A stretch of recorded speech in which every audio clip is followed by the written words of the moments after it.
बच्चों, जैसा कि आप जानते हैं कि ये कक्षा 10 का वीडियो सीरीज कक्षा 10 की चल रही है। कक्षा 10 का अध्ययन हम लोग कर रहे हैं और विषय है हमारा नागरिक शास्त्र। नागरिक शास्त्र में हमने 5 चैप्टर तक वीडियोस के माध्यम से पढ़ा है। इस समय हम छठा चैप्टर पढ़ रहे हैं और इस छठे चैप्टर में हम लगभग 3 वीडियो देख चुके हैं। ये हमारा चौथा वीडियो है और जो चैप्टर हमारा है उसका नाम है राजनैतिक दल। इस चैप्टर के माध्यम से राजनीतिक दल के निर्माण की प्रक्रिया, उनके कार्य करने का तरीका, उनके गुण, उनके दोष, उनका महत्व और महत्वपूर्ण राजनीतिक दल देश में कौन कौन से हैं, इन सब का विस्तार पूर्वक हमको अध्ययन करना है। पहले वीडियो में आपने ये देखा कि आपको पूरे चैप्टर में क्या पढ़ना है। वो उसके बाद अगला वीडियो जब आया तो आपने उसमें देखा कि राजनीतिक दलों के बनने की प्रक्रिया क्या है, वो कैसे बनते हैं, उनको मान्यता कौन देता है, उनका पंजीकरण कहाँ होता है और पंजीकरण की व्यवस्था संविधान में कहाँ पर की गई है, किस अनुच्छेद में की गई है। ठीक है, इसके बाद में उनका अर्थ और फिर आज का जो वीडियो है ये है राजनीतिक दलों का महत्व, उनका क्या महत्व है लोकतांत्रिक व्यवस्था में, इसको हम देखेंगे। इसमें कुछ विचारकों के विचारों से हम लोग सीखने का प्रयास करेंगे। विचारकों ने क्या विचार अपने व्यक्त किए हैं राजनीतिक दलों के पक्ष में, हम इसको देखेंगे। और इसके साथ ही आगे प्रक्रिया स्वरूप कैसे क्रियात्मक रूप से वो अपना कार्य करते हैं और अपनी उपस्थिति दर्ज कराते हैं तथा यह सुनिश्चित करते हैं कि उनकी क्या उपलब्धता है हमारे लोकतांत्रिक समाज में, लोकतांत्रिक व्यवस्था में। जो लोकतांत्रिक या प्रजातंत्रीय व्यवस्था होती है इसमें राजनीतिक दलों का ही सबसे महत्वपूर्ण काम होता है। सरकार बनाने से लेकर जन जन तक राजनीतिक चेतना का विस्तार करना, उनको राजनीतिक अधिकारों के लिए प्रेरित करना, उनको उनकी सुख सुविधाओं से लैस करना, यानी उनको उनके साथ जोड़कर रखना, ये सारी चीजें जो होती हैं वो राजनीतिक दलों के माध्यम से ही कार्यान्वित होती हैं। तो आइए हम लोग देखते हैं राजनीतिक दलों का महत्व। हूवर महोदय, चैप्टर का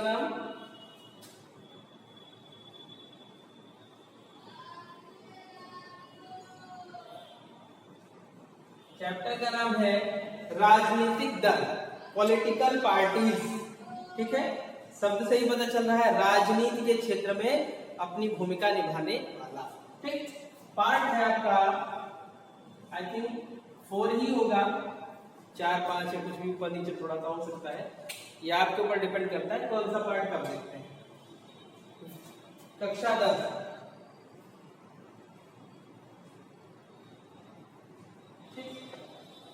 विषय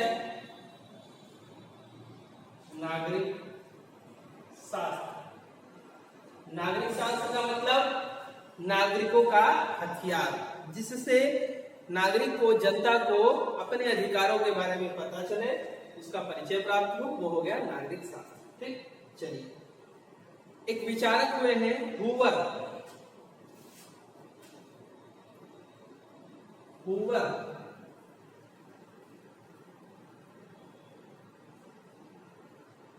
इनका नाम हूवर है, महोदय हम लोग सम्मान के रूप में लगा देते हैं थोड़ा सा। इनका कहना है कि प्रजातंत्रीय, इनका कहना है प्रजातंत्र रूपी यंत्र को संचालित करने के लिए, प्रजातंत्र रूपी यंत्र,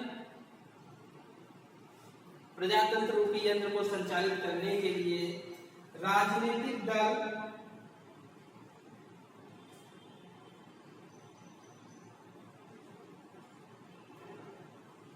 संचालित करने हेतु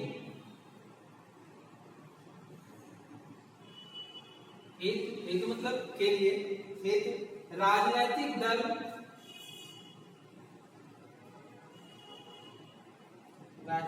दल ईंधन या फिर कहिए तेल का काम करते हैं। ठीक, अब इससे क्या स्पष्ट हो रहा है? इससे यह स्पष्ट हो रहा है कि जो प्रजातांत्रिक व्यवस्था है, जैसे गाड़ी को चलाने के लिए तेल की आवश्यकता होती है, बिना तेल के गाड़ी नहीं चल सकती, अपने स्थान पे खड़ी रहेगी, वैसे ही प्रजातांत्रिक व्यवस्था जो है, अगर उसको चलाना है, आगे बढ़ाना है, तो उसके लिए दल का होना अनिवार्य है। यहाँ पर इस तुलना से, इस कंपैरिजन से स्पष्ट हो जाता है कि राजनीतिक दल, लोकतांत्रिक व्यवस्था या प्रजातंत्रिक व्यवस्था दोनों एक ही है, चाहे प्रजातंत्रात्मक शासन कहिए चाहे लोकतंत्रात्मक शासन कहिए, दोनों एक ही है, कंफ्यूज बिल्कुल नहीं होना आपको।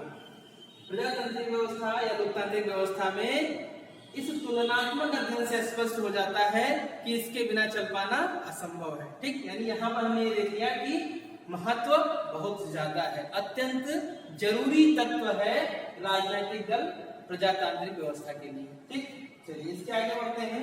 तो एक महोदय है लीकॉक,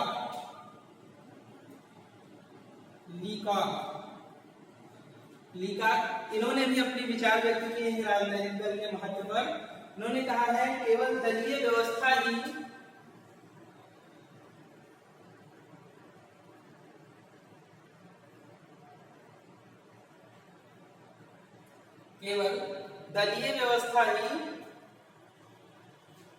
वह वस्तु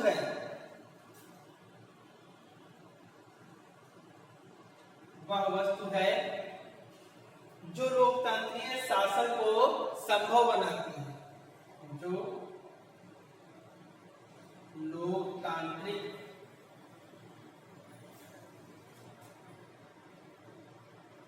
शासन को संभव बनाती है। ठीक, लीकॉक महोदय क्या कहते हैं कि केवल दलीय व्यवस्था ही वह वस्तु है जो लोकतांत्रिक शासन को संभव बनाती है। ठीक, यानी कि अगर लोकतांत्रिक व्यवस्था को चलाना है, आगे बढ़ाना है, जनता की भलाई का कार्य करना है, इसके लिए आवश्यक है कि दल हो। ठीक, इतना हो गया। चलिए अब इसके आगे बढ़ते हैं। इनके कुछ पॉइंट्स हैं जिनको समझेंगे और लिखेंगे।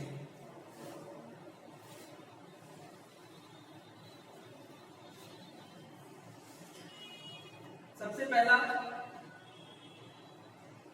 पॉइंट है कि राजनीतिक दल स्वस्थ एवं श्रेष्ठ जनमत का निर्माण करते हैं। राजनीतिक दल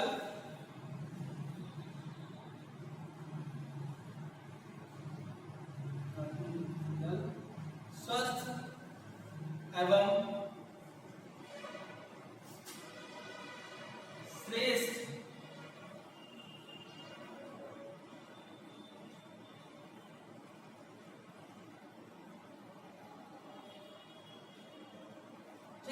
कंफर्म हो गया कि राजनीतिक दलों का महत्व इसलिए है क्योंकि यह स्वस्थ एवं श्रेष्ठ जनमत। स्वस्थ जनमत का मतलब इसमें प्रत्येक व्यक्ति अपने इच्छानुसार सोच विचार कर समझ कर व्यक्ति का चुनाव करता है, इसी कारण ये स्वस्थ एवं श्रेष्ठ जनमत का निर्माण करते हैं। अगला पॉइंट आता है कि राजनीतिक दल निर्वाचनों का संचालन करते हैं। अब भाई अगर निर्वाचन प्रक्रिया है देश में तो उसका संचालन कौन करता है, वो किसके माध्यम से संचालित होती है, किसके ऊपर वो बेस्ड है। निर्वाचन आयोग चुनाव करवाता है तो उसमें किसको इन्वॉल्व करता है, कौन सबसे बड़ी भूमिका निभाता है, वो है राजनीतिक दल। यानी राजनीतिक दल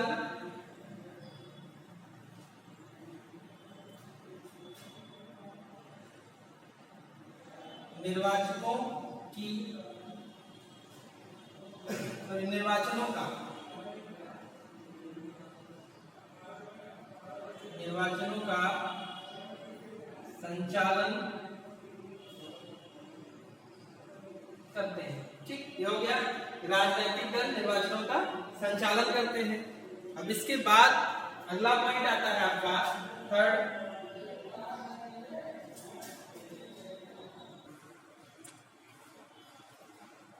बच्चों कुछ तकनीकी दिक्कत के कारण थोड़ा सा पॉज हुआ वीडियो आपका। सेकेंड पॉइंट आपने देखा कि राजनीतिक दल निर्वाचनों का संचालन करते हैं, यानी निर्वाचन प्रक्रिया जो देश में चलती है उसको संचालित करने का काम करते हैं। तीसरा बिंदु है आपका राजनीतिक दल सभी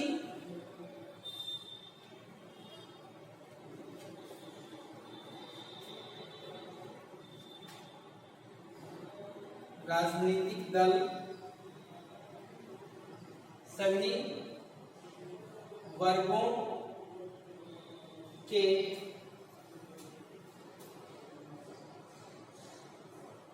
हितों का प्रतिनिधित्व करते हैं।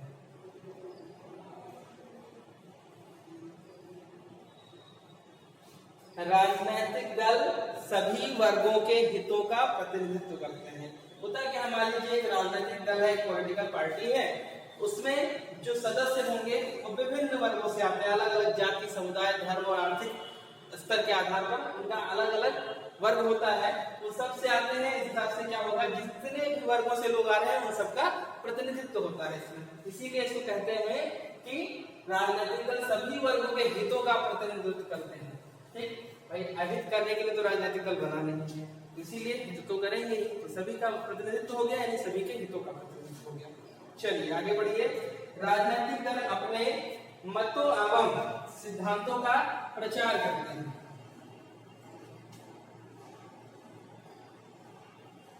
राजनीतिक दल अपने मतों एवं सिद्धांतों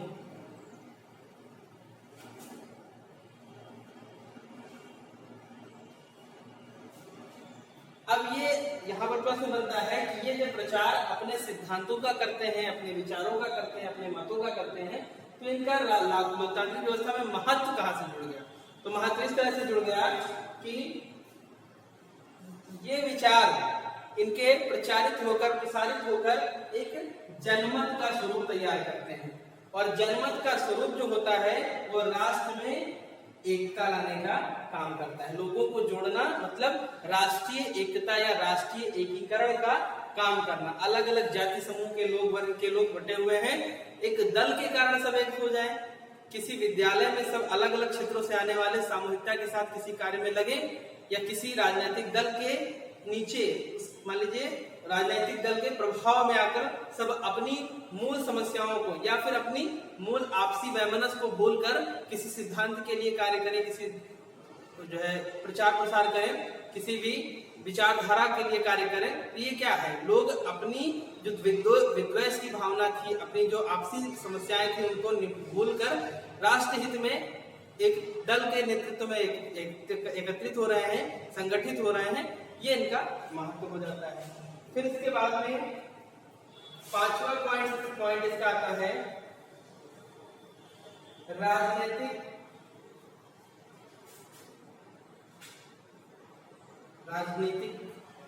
दल जो सबसे महत्वपूर्ण कार्य करते हैं, ये देखिए, राजनीतिक दल लोकतांत्रिक व्यवस्था में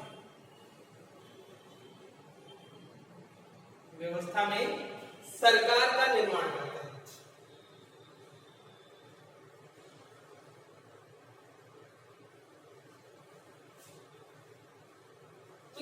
सबसे महत्वपूर्ण कार्य इनका ये है कि ये पांचों पॉइंट्स आपको नोट कर लेने हैं। जब आपसे पूछा जाए कि राजनीतिक दल का महत्व क्या है, तो वहां पर आप इसको डिफाइन करते हुए, डिटेल में लिखते हुए चले जाएंगे। शॉर्ट में पूछा जाएगा तो आप पांचों पॉइंट दे दीजिए, वेरी शॉर्ट में पूछा जाएगा तो आप 2-3 पॉइंट दे दीजिए, लॉन्ग में पूछा जाता है तो इसी को आप डिटेल कर देंगे थोड़ा सा। ठीक है, अब इसके बाद हमारा टॉपिक आता है दल प्रणाली के विभिन्न स्वरूप।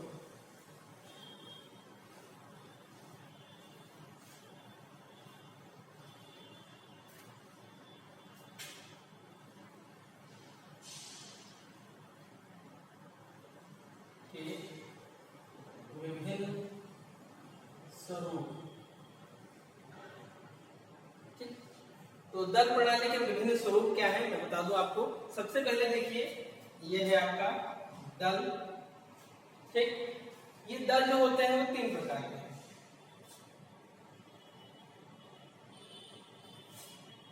ठीक, किसी देश में 3 प्रकार के दलों की व्यवस्था अपनाई जाती है। एक दलीय, ठीक, द्विदलीय और बहुदलीय।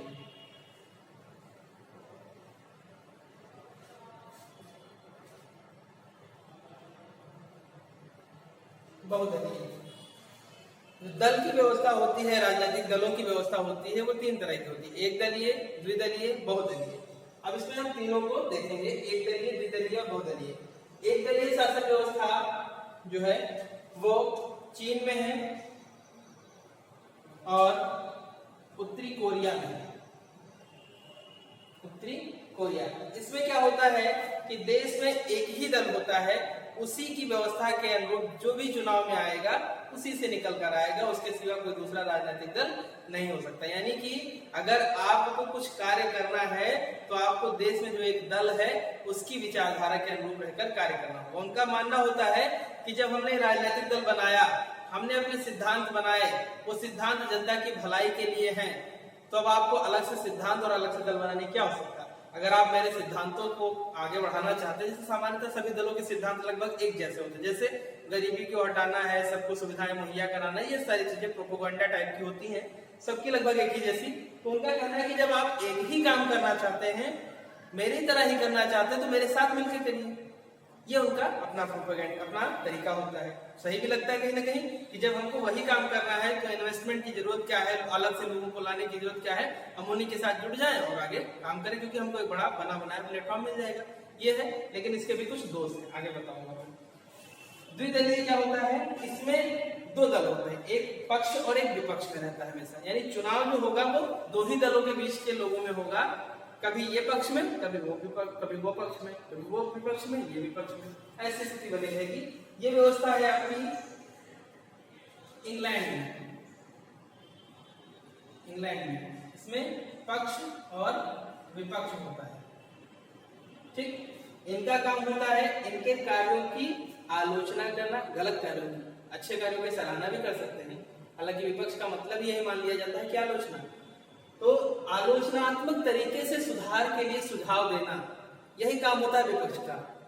भाई साथ में मिलकर काम करने लगे तो विपक्ष का मतलब क्या, विपक्ष में बैठे हैं, आप गलत कर रहे हैं, वहां पर आपको सुझाव दे रहे हैं, कैसे, आपकी आलोचना करके। तो ऐसे में हो जाता है। ये हो गई इंग्लैंड की व्यवस्था। बहुदलीय व्यवस्था, जैसे ही नाम सुना, बहु मतलब वह व्यवस्था जिसमें कई दल हों। ऐसा नहीं है कि बहुदलीय का व्यवस्था का मतलब है कि वह दल जिसमें बहु सबसे बड़ी हो या मुखिया हो।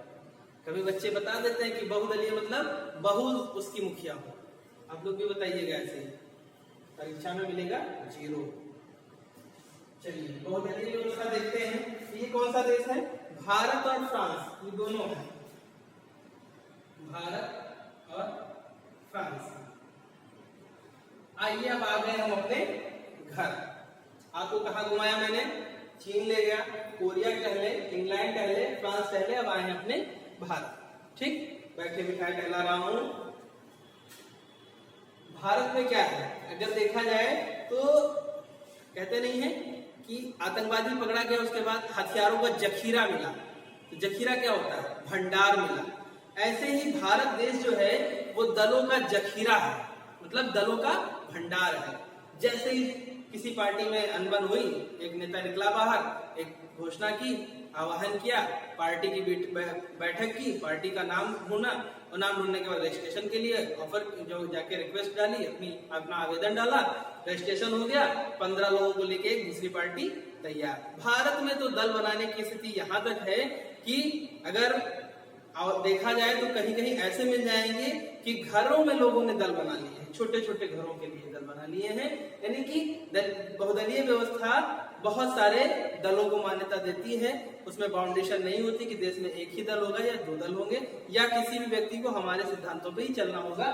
व्यक्ति स्वतः सिद्धांत का निर्माता होता है, लेकिन वो सिद्धांत जनता की भलाई के लिए होने चाहिए। ऐसा नहीं कि आप सिद्धांत बनाएंगे कि जनता का शोषण किया जाएगा, जो है आम पब्लिक को रोड पे नहीं निकलने देंगे, रोड पे बांस बल्ली लगा के बंद कर देंगे, अपने दरवाजे से किसी को जाने नहीं देंगे। ये सब काम नहीं होता है, इन सब का काम अलग होता है भाई, ये सब दल विरोधी कार्य है। तो ये होता है भारत में है आपकी बहुदलीय व्यवस्था। अब इसके बाद हमारा जो अगला टॉपिक आएगा नेक्स्ट वीडियो में, तो राजनीतिक दल के कार्य, राजनीतिक दल क्या क्या कार्य करते हैं उस पर हम लोग अगला वीडियो देखेंगे। तब तक के लिए आप इसको पढ़िए, समझिए, राजनीतिक दल बनाइए और चुनाव लड़िए। Thank you.